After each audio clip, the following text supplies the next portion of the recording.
Well, welcome back. I know this is a different start, and it may have looked to you like this map of Narnia was really sort of just a prop, but I thought it might be useful to take a little look at this as we're reading about some of this adventure. This is a kind of an official map of Narnia. And you'll notice there are some different countries there that we've heard some references to. I'll try and zoom in a little bit. Right in the center is, as we come in a little closer, Calormen there is below Archenland. And then Narnia is kind of in the middle there. And I'm going to try and see if I can pan up a little bit, because just above that, if we zoom in here, this is the lands to the north. Oops, a little too fast. There's Ettensmoor. That's where they're headed. The marsh is right there at the edge there, where the Marshwiggle was living. You see Castle of Cair Paravel, and then there's the wild lands of the north, which we're going to read about in this next chapter. And then above that is where Harfang is, and we'll learn about some of that. But that's the land of the giants. That's up here above Ettensmoor, up here in the north. So that's where they're going to be traveling in this particular adventure. So I just thought you might enjoy seeing a little bit of that. And now I will pause this, and we can pick up with Chapter 6. Well, I hope the little glance at the map was helpful. You can see sort of where they're traveling as they head north, looking for Prince Rilian.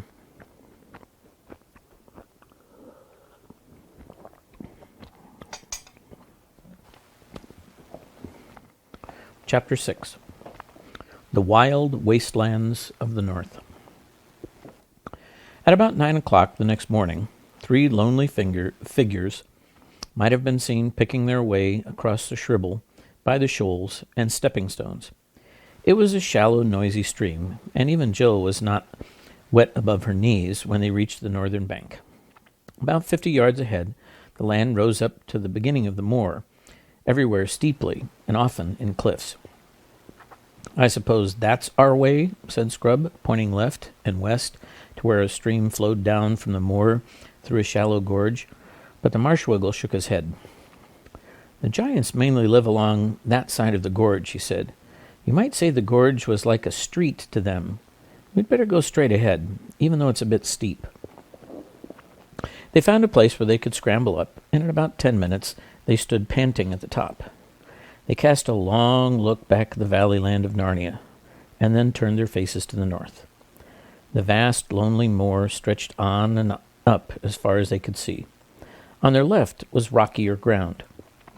Jill thought there must be the edge of the giant's gorge, and did not much care in looking that direction. They set out. It was good, springy ground for walking, and a day of pale winter sunlight. As they got deeper into the moor, the loneliness increased. One could hear peewits and see an occasional hawk. When they halted in the middle of the morning for a rest and a drink, a little hollow by a stream, Jill was beginning to feel that she might enjoy adventures after all, and said so. "We haven't had any yet," said the Marshwiggle. Walks after the first halt, like school mornings after break or railway journeys after changing trains, never goes on as they were before. When they set out again, Jill noticed that the rocky edge of the gorge had drawn nearer, and the rocks were less flat, more upright than they had been. In fact, they were like little towers of rock. And what funny shapes they were. "I do believe," thought Jill, "that all the stories about giants might have come from those funny rocks. If you were coming along here when you saw it was half dark, you could easily think those piles of rocks were giants. Look at that one now." She could almost imagine that the lump on top was a head. It would be rather too big for the body, but it would do well enough for an ugly giant. And all that bushy stuff. I suppose it's heather and birds' nests, really, but would do quite well for hair and beard. and the things sticking out on each side quite like ears. They'd be horribly big, and then I dare say giants would have big ears, like elephants, and whoa! Her blood froze. The thing moved. It was a real giant. There was no mistaking it. She had seen it turn its head. She'd caught a glimpse of the great, stupid, puff-cheeked face. All the things were giants, not rocks. There were 40 or 50 of them, all in a row, obviously standing with their feet at the bottom of the gorge and their elbows resting on the edge of the gorge, just as men might stand leaning on a wall, lazy men on a fine morning after breakfast. "Keep straight on," whispered Puddleglum, who had noticed them too. "Don't look at them, and whatever you do, don't run. They'd be after us in a moment." So she kept on, pretending not to have seen the giants. It was like walking past the gate of a house where there's a fierce dog, only far worse. There were dozens and dozens of these giants. They didn't look angry, or kind, or interested at all. There was no sign that they had seen the travelers. Then, whiz, whiz, whiz! Some heavy objects came hurtling through the air, and with a crash, a big boulder fell about 20 paces ahead of them, and then, thud! Another fell 20 feet behind. "Are they aiming at us?" asked Scrub. "No," said Puddleglum. "We'd be a good deal safer if they were. They're trying to hit that cairn over there to the right. They won't hit it, It's safe enough. They're such bad shots. They play cockshies most fine mornings. About the only game they're clever enough to understand." It was a horrible time. There seemed no end to the line of giants, and they never ceased hurtling stones, some of which fell extremely close. Quite apart from the real danger, the very sight and sound of their faces and voices was enough to scare anyone. Jill tried not to look at them. After about 25 minutes, the giants apparently had a quarrel. This put an end to the cockshies, but it is not pleasant to be within a mile of quarreling giants. They stormed and jeered at one another in long, meaningless words, about 20 syllables each. They foamed and gibbered and jumped in their rage, and each jump shook the earth like a bomb. They lammed each other on the side of the head with great clumsy stone hammers, but their skulls were so hard that the hammers bounced off again, and then the monster who had given the blow would drop his hammer and howl with pain because it had stung his fingers. But he was so stupid that he would do exactly the same thing a minute later. This was a good thing in the long run, for by the end of an hour the giants were so hurt they just sat down and began to cry. When they sat down, their heads were below the edge of the gorge, so that you saw them no more. But Jill could hear them howling and blubbering and boo-hooing like great babies, even after the place was a mile behind. That night they bivouacked on the bare moor, and Puddleglum showed the children how to make the best of their blankets by sleeping back to back. The backs keep each other warm, and you can have both blankets on top. But it was chilly even so, and the ground was hard and lumpy. The Marshwickle told them that they would feel more comfortable if only they had thought how very much colder it would be later on in further north. But this did not cheer them up at all. They traveled across Ettin's Moor for many days, saving the bacon and living chiefly on moor fowl. They were not, of course, talking birds, which Eustace and the Wiggle shot. Jill rather envied Eustace for being able to shoot. He'd learned it on his voyage with King Caspian. As there were countless streams on the moor, they were never short of water. Jill thought that when, in books, people live on what they shoot, it never tells you what a long, smelly, messy job it is plucking and cleaning dead birds, and how cold it makes your fingers. But the great thing was that they met hardly any giants. One giant saw them, but he only roared with laughter and stumped away on his own business. About the 10th day, they reached a place where the country changed. They came to the northern edge of the moor and looked down a long, steep slope into a different and grimmer land. At the bottom of the slope were cliffs. Beyond these, a country of high mountains, dark precipices, stony valleys, ravines so deep and narrow that one could not see far into them, and rivers that poured out of echoing gorges to plunge suddenly into deep depths. Needless to say, it was Puddleglum who pointed out the sprinkling of snow, on the more distant slopes. But there'll be more on the north side of them, I shouldn't wonder, he added. It took them some time to reach the foot of the slope, and when they did, they looked down from the top of the cliffs at a river running below them from east to west. It was walled in by precipices on the far side as well as on their own, and it was green and sunless, full of rapids and waterfalls. The roar of it shook the earth, even where they stood. "The bright side of it is this," said Puddleglum, "that if we break our necks going down the cliff, then we're safe from being drowned in the river."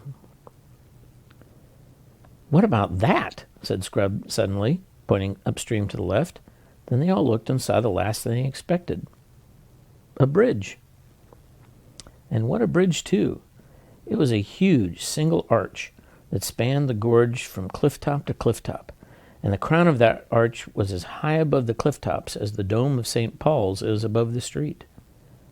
"Why, it must be a giant's bridge," said Jill. "Or a sorcerer's, more likely," said Puddleglum. "You've got to look out for enchantments in a place like this. I think a trap. I think it'd turn into mist and melt away just as we were out in the middle of it." "Oh, for goodness sake, don't be such a wet blanket," said Scrub. "Why on earth shouldn't it be a proper bridge?" "Do you think any of those giants we've seen would have sense to build a thing like that?" said Puddleglum. "But mightn't have been built by other giants," said Jill. "I mean, by giants who lived hundreds of years ago and were far cleverer than the modern kind. It might have been built by the same ones who built the giant city we're looking for, and that would mean we were on the right track, the old bridge leading to the old city." "That's a real brainwave, Pole," said Scrub. "It must be that. Come on." So they turned and went on to the bridge, and when they reached it, it certainly seemed very solid. The single stones were as big as those at Stonehenge, and must have been squared by a good mason once, though now they were cracked and crumbled. The balustrade had apparently been covered with rich carvings, of which some traces remained. Mouldering faces and forms of giants, minotaurs, squids, centipedes, and dreadful gods. Puddleglum still didn't trust it, but he consented to cross it with the children. The climb up to the crown of the arch was long and heavy. In many places the great stones had dropped out, leaving horrible gaps through which you looked down into the river foaming thousands of feet below. They saw an eagle fly through under their feet, and the higher they went, the colder it grew, and the wind blew so that you could hardly keep your footing. It seemed to shake the bridge. When they reached the top and could look down from the further slope of the bridge, they saw what looked like the remains of an ancient giant road, stretching away before them into the heart of the mountains. Many stones of its pavement were missing, and there were wide patches of grass between those that remained. And riding towards them on that ancient road were two people of normal, grown-up human size. "Keep on. Move towards them," said Puddleglum. "Anyone you meet in a place like this is likely as not to be an enemy, but we mustn't let them think we're afraid." By the time they had stepped off the end of the bridge onto the grass, the two strangers were quite close. One was a knight in complete armor with his visor down. His armor and his horse were black. There was no device on his shield, and no banneret on his spear. The other was a lady on a white horse, a horse so lovely that you wanted to kiss its nose and give it a lump of sugar at once. But a lady who rode side saddle wore a long, fluttering dress of dazzling green, was lovelier still. "Good day, travelers," she cried out in a sweet voice, as a sweetest bird song, trilling her R's delightfully. Some of you are young pilgrims to walk this rough waste." "That's as may be, ma'am," said Puddleglum very stiffly on his guard. "We're looking for a ruined city of the giants," said Jill. "The ruined city?" said the lady. "That's a strange place to be seeking. What will you do if you find it?" "We've got to," began Jill, but Puddleglum interrupted. "Begging your pardon, ma'am, but we don't know you or your friend. A silent chap, isn't he? And you don't know us. So we'd soon as not talk to strangers about our business, if you don't mind. Shall we have a little rain soon, do you think?" The lady laughed, the richest, most musical laugh you could imagine. "Well, children," she said, "you have a wise, solemn old guide with you. I think none the worse of him for keeping his own counsel, but I'll be free with mine. I have often heard the name of the giantess city Ruinous, but never met anyone who would tell me the way thither. This road leads to the burg and the castle of Harfang, where dwell the gentle giants. They are as mild, civil, prudent, and courteous as those of Ettensmoor are foolish, fierce, savage, and given to all beastliness. And in Harfang you may or may not hear tidings of the city Ruinous, but certainly you will find some good lodging and merry hosts. You would be wise to winter there, or at least to tarry certain days for your ease and refreshment. There you shall have steaming baths, soft beds, and bright hearths, and the roast and the baked, and the sweet and the strong will be on the table 4 times in a day." "I say," exclaimed Scrub, "that's something like. Thinking of sleeping in bed again." "Yes, and having a hot bath," said Jill. "Do you think they'd ask us to stay? We don't know them, you see." "Only tell them," answered the lady, "that she of the green kirtle salutes them by you, and has sent them 2 fair southern children for the autumn feast." "Oh, thank you ever so much," said Jill and Scrub. "But have a care," said the lady, "on whatever day you reach Harfang, that you come not to the door too late, for they shut their gates a few hours after noon, and it is the custom of the castle that they open to none once they have drawn the bolt, how hard soever he knock." Children thanked her again with shining eyes, and the lady waved to them. The Marshwiggle took off his steeple hat and bowed very stiffly. Then the silent knight and the lady started walking their horses up the slope of the bridge with a great clatter of hoofs. "Well," said Puddleglum, "I'd give a good deal to know where she's coming from and where she's going. Not the sort you expect to meet in the wilds of Giantland, is she? Up no good, I'll be bound." "Oh, rot," said Scrub. "I thought you was simply super. And think of hot meals and warm rooms. I do hope Harfang isn't a long way off." "Same here," said Jill. "And hadn't she a scrumptious dress? And the horse!" "All the same," said Puddleglum, "I wish we knew a bit more about her." "I was going to ask her all about herself," said Jill. "But how could I when you wouldn't let me tell anything about us?" "Yes," said Scrub. "And why were you so stiff and unpleasant? Didn't you like them?" "Them?" said the Wiggle. "Who's them? I only saw one." "Didn't you see the knight?" asked Jill. "I saw a suit of armor," said Puddleglum. "Why didn't he speak?" "I expect he was shy," said Jill, "or perhaps he just wants to look at her and listen to her lovely voice. I'm sure I would if I was him." "I was wondering," remarked Puddleglum, "what you'd really see if you lifted up that visor of the helmet and looked inside." "Hang it all," said Scrub. "Think of the shape of the armor. What could be inside except a man?" "How about a skeleton?" asked the Marshwiggle with a ghastly cheerfulness. "Or perhaps," he added as an afterthought, "nothing at all. I mean, nothing you could see. Someone invisible." "Really, Puddleglum," said Jill with a shudder, "you do have the most horrible ideas. How do you think of them all?" "Oh, bother his ideas," said Scrub. "He's always expecting the worst, and he's always wrong. Let's think about those gentle giants and get on to Harfang as quickly as we can. I wish I knew how far it was." And now they had nearly had the first of those quarrels which Puddleglum had foretold. Not that Jill and Scrub hadn't been sparring and snapping at each other a good deal before, but this was the first really serious disagreement. Puddleglum didn't want to go to Harfang at all. He said that he didn't know what a giant's idea of being gentle might be, and that anyway Aslan's signs had said nothing about staying with giants, gentle or otherwise.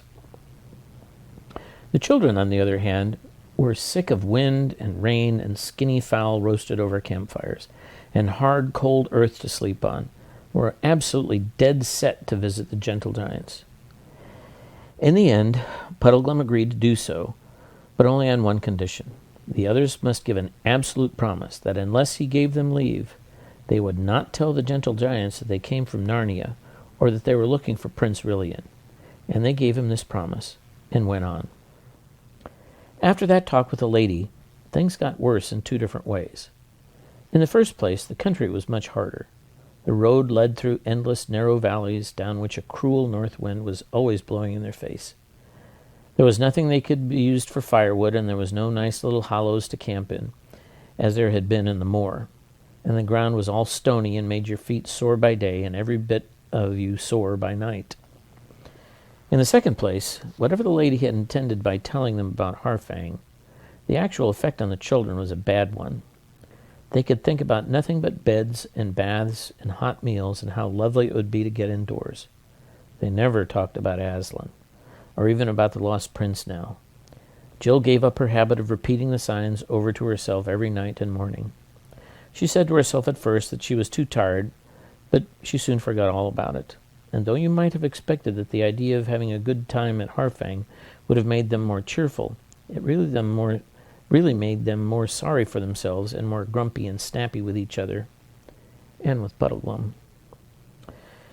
At last they came, one afternoon, to a place where the gorge in which they were traveling widened out, and the dark fir woods rose on either side. They looked ahead and saw that they had come through the mountains. Before them lay a desolate rocky plain. Upon it, further mountains capped with snow. But between them and those further mountains rose a low hill with an irregular, flattish top. "Look, look!" cried Jill, and pointed across the plain.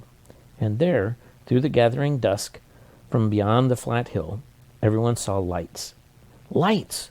Not moonlight nor fires, but a homely, cheering row of lighted windows.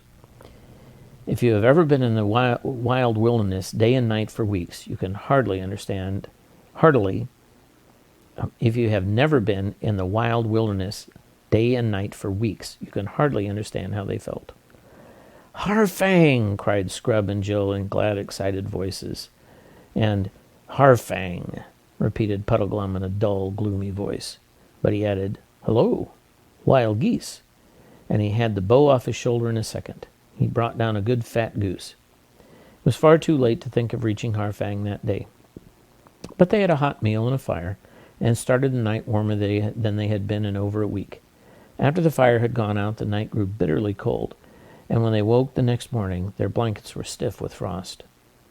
"Never mind," said Jill, stamping her feet. "Hot baths tonight." That's the end of chapter 6. Have a good sleep.